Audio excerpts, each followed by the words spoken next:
Olá, boa tarde. Autoridades de 3 estados investigam denúncias de irregularidades na aplicação de vacinas contra a Covid-19.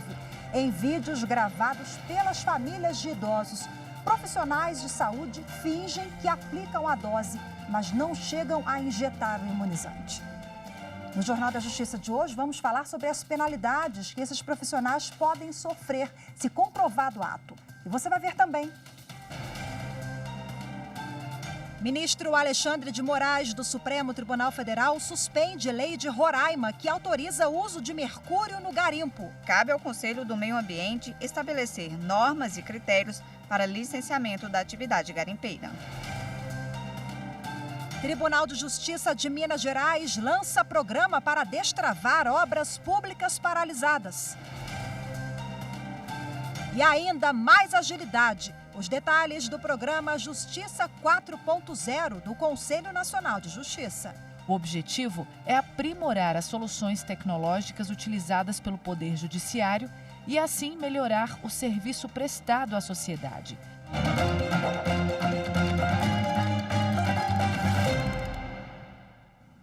O ministro Alexandre de Moraes, do Supremo Tribunal Federal, suspendeu uma lei de Roraima que permitia o uso de mercúrio no garimpo no estado. A decisão é provisória e ainda deve passar pelo plenário do STF. A lei de Roraima foi questionada no Supremo Tribunal Federal porque permite que garimpeiros usem o mercúrio para separar o ouro de outros resíduos, como areia e cascalhos. O metal é considerado extremamente tóxico ao meio ambiente e aos seres humanos. A ação apresentada ao STF pelo partido Rede e Sustentabilidade afirma que a norma estadual contraria a política nacional do meio ambiente. A lei de Roraima ainda prevê apenas um licenciamento para autorizar a atividade e dispensa o estudo de impacto ambiental, que também contraria a lei nacional. Segundo o partido, o Conselho Indígena de Roraima e outras 39 instituições também foram contra a aprovação da lei por causa dos graves impactos ambientais. O ministro Alexandre de Moraes, relator do processo, aceitou os argumentos e suspendeu a lei. Ele entendeu que a norma do Estado contraria também a Constituição Federal, que determina que o poder público tem obrigação de conservar a natureza. Além disso, cabe ao Conselho do Meio Ambiente estabelecer normas e critérios para licenciamento da atividade garimpeira. Com autorização da Justiça, a Polícia Civil faz uma operação em Niterói, no Rio de Janeiro, contra pessoas acusadas de furar a fila para tomar vacina da Covid-19. E quem tem os detalhes dessa operação e traz para a gente agora ao vivo é a repórter Juliana Ribeiro. Olá, Juliana, muito boa tarde para você. Boa tarde, Rafaela. Os agentes cumprem mandados de busca e apreensão na casa de 2 diretores da organização social Instituto Sócrates, no Hospital Estadual Azevedo Lima, em Niterói. A ação busca apreender documentos e provas sobre denúncias de fura-fila na campanha de vacinação no Rio de Janeiro. As investigações começaram após denúncias do Conselho Regional de Enfermagem do Rio de Janeiro. Segundo o Conselho, 2 filhos de 16 e 20 anos de um diretor da organização social haviam tomado a vacina sem ser do grupo prioritário.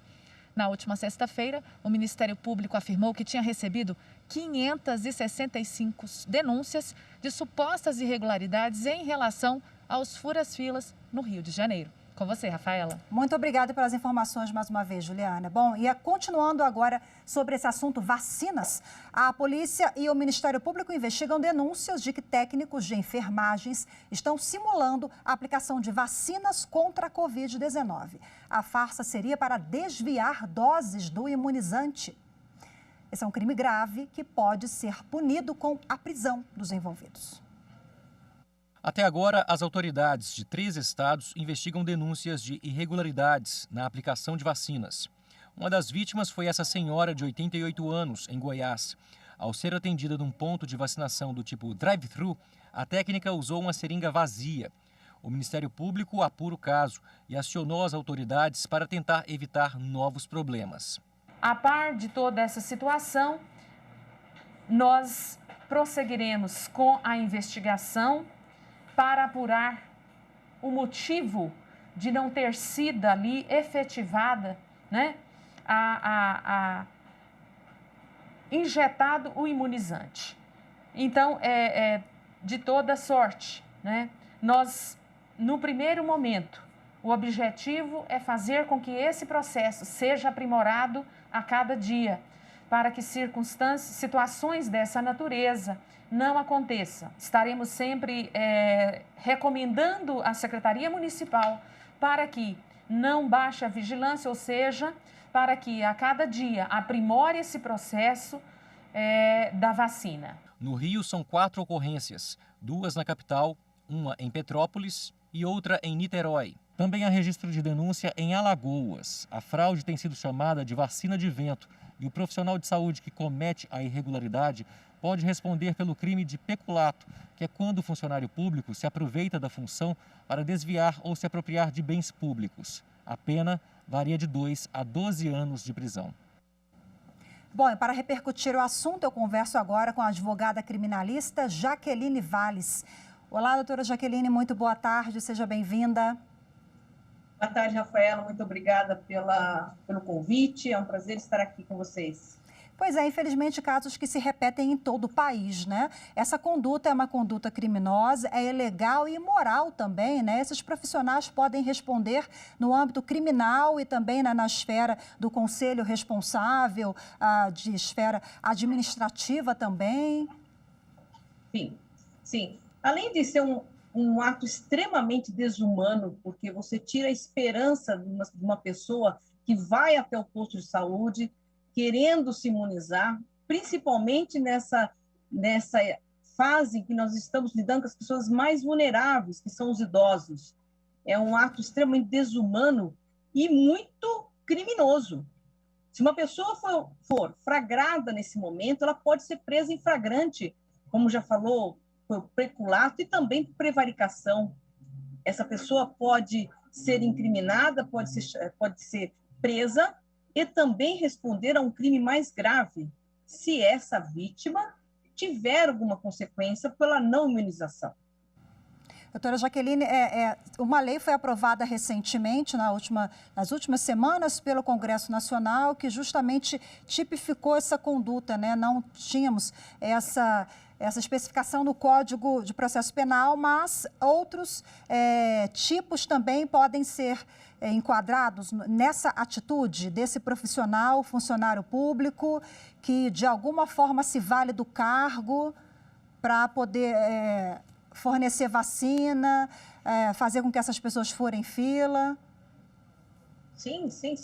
O crime de peculato está muito claro aí. Ele usa da função dele para poder se beneficiar, seja financeiramente, seja de forma do seu sentimento, não sei, tá? Mas ele não pode usar do cargo que ele tem, burlar essa imunização para proveito próprio ou proveito de alguém do seu conhecimento. Isso é um crime grave, nós temos uma legislação extremamente atuante nesse ato, as pessoas têm que denunciar, as pessoas têm que se manifestar. Aquele paciente, aquela pessoa que está sendo imunizada, ao perceber que não foi imunizada, fotografa, peça para ser imunizada e depois responsabilize aquela enfermeira, aquele enfermeiro, aquela pessoa que estava fazendo a situação errada. Chame a polícia, fotografe, mas não deixe de denunciar, porque esse é um crime extremamente cruel antes de qualquer coisa, porque você mexe com a crença da pessoa, ela vai com a fé que ela vai ser imunizada, e de repente uma pessoa responsável por isso deixa de fazer. O profissional pode se negar, desculpa a interrupção, mas o profissional ele pode se negar a sair naquela imagem, não quero ser fotografado, ou não autorizo a minha imagem, ou a fotografia ela pode ser feita, não, é um ato lícito, não requer autorização. A fotografia, se a pessoa fizer a fotografia do próprio braço dela, não há o que se questionar a imagem de terceiros. Eu estou fotografando a seringa e o meu braço. Então, isso não mexe com a imagem de ninguém. Ela pode, sim, fazer sem nenhuma autorização da parte técnica, porque ela está se protegendo. Então, isso é muito, muito regular. Percebi alguma coisa de errado na hora da vacinação? Quem eu devo procurar? Quais os canais de atendimento? O que fazer? Primeira coisa, se imunize para que aquele ato seja concretizado em termos da saúde e logo em seguida chame a polícia, chame o supervisor, chame qualquer pessoa afora da esfera dessa técnica, desse técnico, para que tome as devidas providências. A polícia está atuante nesse caso, há um cerco contra esses profissionais, esses maus profissionais, então isso tem que ser realmente noticiado naquele momento. Que pena que a gente precisa ter legislação e atuação da polícia para isso, né, doutora Jaqueline? A consciência devia falar mais alto. Mas que bom que temos instrumentos, né? Muito obrigada. Muito obrigada mais uma vez pelas suas orientações, pela sua participação. Boa tarde, até a próxima. Boa tarde, muito obrigada. E você vai ver a seguir Justiça 4.0. O programa do Conselho Nacional de Justiça será lançado na próxima quarta-feira. Os detalhes em instantes.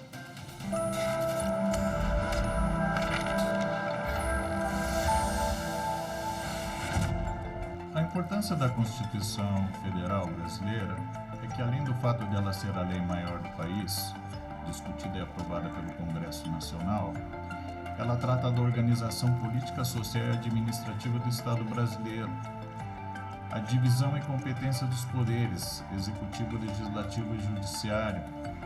Ela estabelece ainda os direitos e garantias fundamentais dos cidadãos.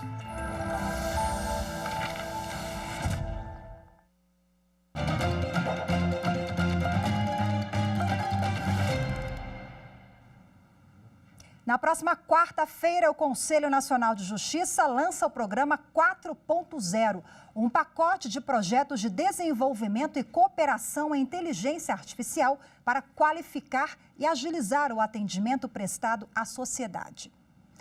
O evento será na sede do Tribunal de Justiça do Rio Grande do Norte, em Natal, e vai até sexta-feira. O webinário Justiça 4.0 é organizado pelo Conselho Nacional de Justiça. O objetivo é aprimorar as soluções tecnológicas utilizadas pelo Poder Judiciário e, assim, melhorar o serviço prestado à sociedade. A cerimônia vai contar com a presença do presidente do CNJ e do STF, ministro Luiz Fux, e do presidente do Superior Tribunal de Justiça, ministro Humberto Martins. O evento é aberto para magistrados e servidores da Justiça. Hoje é o último dia de inscrição, que pode ser feita no site do CNJ. No primeiro dia do webinário, na quarta-feira, será lançado o programa Justiça 4.0, que pretende apresentar soluções tecnológicas e estratégias de inteligência artificial que vão tornar a justiça mais célere. Nós tivemos que trabalhar remotamente e funcionou, fizemos atendimento remotamente e funcionou, audiências remotamente e funcionou. Então,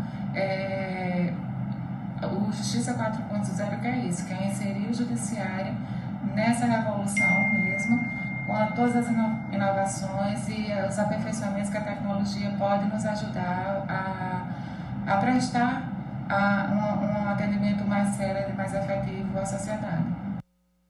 Bom, e para falar sobre o assunto, eu converso agora com o juiz auxiliar da presidência do Conselho Nacional de Justiça, Dr. Dorotel Barbosa Neto. Seja muito bem-vindo, boa tarde.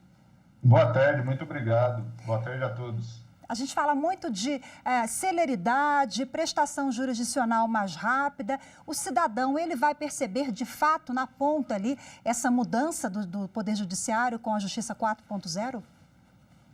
O programa, ele prevê o desenvolvimento, e a transferência integral dos conhecimentos e das soluções desenvolvidas aos tribunais parceiros, auxiliando na implantação, na criação de estratégia de sustentabilidade desse projeto todo. E isso tudo certamente gerará ao usuário final externo, ou seja, para toda a sociedade, um acesso de qualidade à justiça digital, à celeridade, à economicidade e uma maior produtividade e transparência do Poder Judiciário. Além disso, temos produtos dentro desse programa que vão auxiliar tanto no combate à corrupção quanto na recuperação de ativos, sejam ativos desviados de delitos penais ou de ilícitos de processo civil. Quais instrumentos, por exemplo, você pode adiantar um pouquinho para a gente? Os produtos específicos do Justiça 4.0, eles serão lançados no dia 25 e 26 de março, num evento no Tribunal de Justiça da Bahia. Agora, no TJ do Rio Grande do Norte, nós estamos lançando o programa, mas eu posso adiantar para vocês que, além da implementação do juízo 100% digital e da plataforma digital do Poder Judiciário, nós temos o Sistema Nacional de Investigação Patrimonial e Recuperação de Ativos, temos o Sistema Nacional de Bens Apreendidos, além de um auxílio aos tribunais para que eles possam aprimorar e desenvolver os seus dados internos na sanitização, ou seja, na higienização de suas bases de dados, o DataJude. Quer dizer, o Poder Judiciário ele já vem há muitos anos, né, intensificando, acelerando o seu processo de digitalização dos processos, a informatização. A pandemia acabou impulsionando, acelerou isso tudo, né? É exatamente isso. Apesar da gente ter um processo judicial eletrônico muito evoluído, nós tratávamos o processo judicial eletrônico como se fosse um processo físico. O programa 4.0, Justiça 4.0, ele vem evoluir o processo judicial eletrônico nessa plataforma digital do Poder Judiciário. Bom, a TJRN, o senhor falou das datas, né? O webinário Justiça 4.0 será lançado na próxima quarta-feira, dia 24. Tribunal de Justiça do Rio Grande do Norte não foi escolhido por acaso, né? Eu quero que o senhor conte pra gente. Não foi escolhido por acaso. O Tribunal de Justiça do Rio Grande do Norte já vem trabalhando em várias parcerias com o Conselho Nacional de Justiça, uma delas o Justiça Presente, que lá é bem evoluído, e ele foi escolhido para o 4.0 porque a fase preliminar de saneamento desses dados, dessa base de dados do Poder Judiciário, do DataJude, lá já está muito evoluída. E a sanitização do DataJude, a implementação do DataJude completamente, é um elemento essencial para o desenvolvimento dos demais produtos e projetos do programa. Nós temos a participação também, a cooperação do PNUD, que é o Programa das Nações Unidas para o Desenvolvimento. E como será essa atuação? O PNUD é o nosso parceiro de execução do projeto. Ou seja, nós firmamos um compromisso internacional com o Programa das Nações Unidas para o Desenvolvimento, que foi aprovado pelo Ministério das Relações Exteriores e pela Agência Brasileira de Cooperação, que trouxe para junto do CNJ o Programa das Nações Unidas para o Desenvolvimento, que vai ser o braço de execução desse projeto. Então, toda a organização, toda a captação de ideias é do CNJ e a execução fica por conta dessa parceria internacional que mantivemos com o PNUD. Bom, outras autoridades participarão do lançamento também. O presidente do Supremo Tribunal Federal, ministro Fux, estará presente. Temos também outras participações. Faço o convite para quem nos acompanha agora. O evento é destinado para quais os públicos? Teremos transmissão nas plataformas? Teremos sim, o evento é aberto a todos os servidores e magistrados do Poder Judiciário, né? Os convites foram enviados e a gente, hoje é o último dia de inscrição, que pode ser feito pelo site do CNJ. Além da participação do ministro-presidente do Supremo Tribunal Federal e do Conselho Nacional de Justiça, ministro Luiz Fux, nós teremos também a participação do ministro-presidente do Superior Tribunal de Justiça e do Conselho da Justiça Federal, ministro Humberto Martins, do conselheiro do Conselho Nacional de Justiça, Rubens Canuto, da administração do próprio TJRN, por seu presidente e sua vice-presidente. Vamos ter a participação do secretário-geral do CNJ, Dr. Walter Schwenkner de Araújo, do secretário especial do CNJ, Dr. Marcos Lívio Gomes, além de toda a equipe de juízes auxiliares da presidência do CNJ e de juízes especialistas nos temas de tecnologia, de centro de inteligência, de todo o Brasil. Então, teremos um grande evento para um grande público. Espero que todos possam aproveitar o Justiça 4.0 e assim aderir ao nosso programa. Programa que será destaque aqui na TV Justiça, vamos acompanhar e traremos mais informações. Em breve vamos conversar sobre os resultados, certamente belíssimos, né? Bom trabalho para o senhor conversar ao vivo com o juiz auxiliar da presidência do CNJ, doutor Dorotel Barbosa Neto. Muito obrigada. Muito obrigado, eu fico à disposição. E você vai ver no próximo bloco, Justiça de Minas Gerais lança programa para destravar obras públicas paralisadas no estado. As informações já já.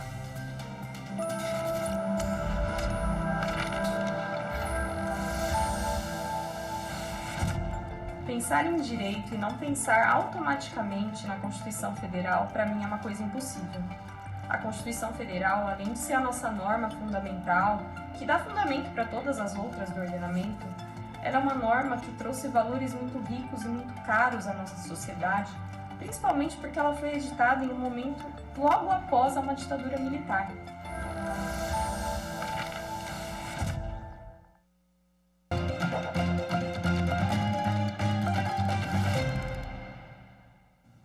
Está sendo realizada a segunda edição do encontro Democratizando o Acesso à Justiça, Justiça Social e o Poder Judiciário no século XXI.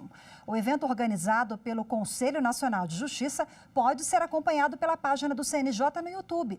Participam do debate representantes da Justiça, do Poder Legislativo, da Comissão de Direitos Humanos e da OAB.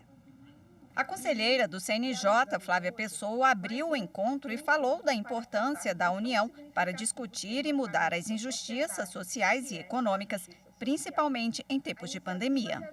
O objetivo deste colóquio é discutir, analisar cenários e colher contribuições no sentido de facilitar o acesso à justiça, especialmente daqueles mais necessitados e alvo de preconceitos estruturais na sociedade, notadamente nesse período de crise sanitária que vivenciamos. O evento alinha-se com os fundamentos da justiça social, que tem como lastro a igualdade de direitos e a solidariedade coletiva. O encontro pretende desburocratizar procedimentos para garantir o amplo acesso à justiça, principalmente para quem já sofreu algum tipo de discriminação. Outro desafio é superar a dificuldade de algumas pessoas a recursos tecnológicos que facilitam esse acesso, seja por falta de internet ou de conhecimento. O tema deste evento, Democratizando o Acesso à Justiça, Justiça Social e o Poder Judiciário no século XXI, é uma pauta extremamente atual, não somente pela sua essencialidade, mas por ser uma matéria que requer o diálogo institucional e suscita inúmeras indagações sugestivas de seu dinamismo e amplitude. Durante o evento, foi lançado esse livro, resultado dos debates do primeiro encontro Democratizando o Acesso à Justiça. A obra está disponível no site do CNJ. O Tribunal de Justiça de Minas Gerais lançou hoje um programa para destravar obras públicas paralisadas no estado. As informações com Eduardo Júnior, de Belo Horizonte. Foi criado na manhã desta segunda-feira, na sede do Tribunal de Justiça de Minas Gerais, o Comitê Interinstitucional do Programa Destrava Minas, que tem como objetivo promover a retomada de obras paralisadas no estado por problemas ambientais ou estruturais e que foram suspensas por decisões judiciais em caráter liminar e entraves procedimentais. O grupo de trabalho é composto por representantes do TJMG, do Governo do Estado, do Tribunal de Contas, da Advocacia Geral do Estado, da Procuradoria-Geral de Justiça do Ministério Público de Minas e da Defensoria Pública do Estado de Minas Gerais. O comitê fará o levantamento das obras que estão paralisadas. Esses casos serão levados para o Sejusc para serem mediados. Uma reunião de conciliação vai definir o que vai acontecer. Se houver acordo entre as partes, as obras serão retomadas. E a primeira turma do Superior Tribunal de Justiça afastou limitação de diárias pagas a juiz federal convocado por tribunal regional. A primeira turma do STJ entendeu que na convocação de juiz federal para atuar em segunda instância, as diárias devem corresponder ao total de dias de efetivo deslocamento do magistrado à sede do tribunal, independentemente do prazo previsto no ato oficial de convocação. O colegiado deu provimento a recurso especial interposto pela Associação Paranaense dos Juízes Federais para reformar acórdão do Tribunal Regional Federal da 4ª Região. Para a primeira turma, o trecho da Resolução 51 de 2009 do Conselho da Justiça Federal, que limitou o pagamento das diárias dos juízes federais convocados, é incompatível com artigos da Lei 8.112, que rege os servidores públicos, e com a Lei Orgânica da Magistratura Nacional. Segundo o relator do caso, o ministro Sérgio Kukina, o artigo 58 da Lei 8.112 dispõe que a diária destinada a custear hospedagem, alimentação e locomoção do servidor ou magistrado, quando o afastamento da sua sede funcional ocorrer a serviço da administração pública, deve, em regra, ser paga por dia de afastamento. O ministro mencionou ainda o julgamento de outro recurso semelhante no STJ e lembrou que, naquele caso, a segunda turma entendeu que a limitação do pagamento de diárias, estabelecida na Resolução 51 do CJF, contraria dispositivos legais, pois mesmo em se tratando de convocação de juízes federais, as diárias serão devidas de acordo com os dias de efetivo afastamento do magistrado convocado de sua sede funcional. E hoje ficamos por aqui. Muito obrigada pela sua companhia. Ótima tarde para você e até amanhã.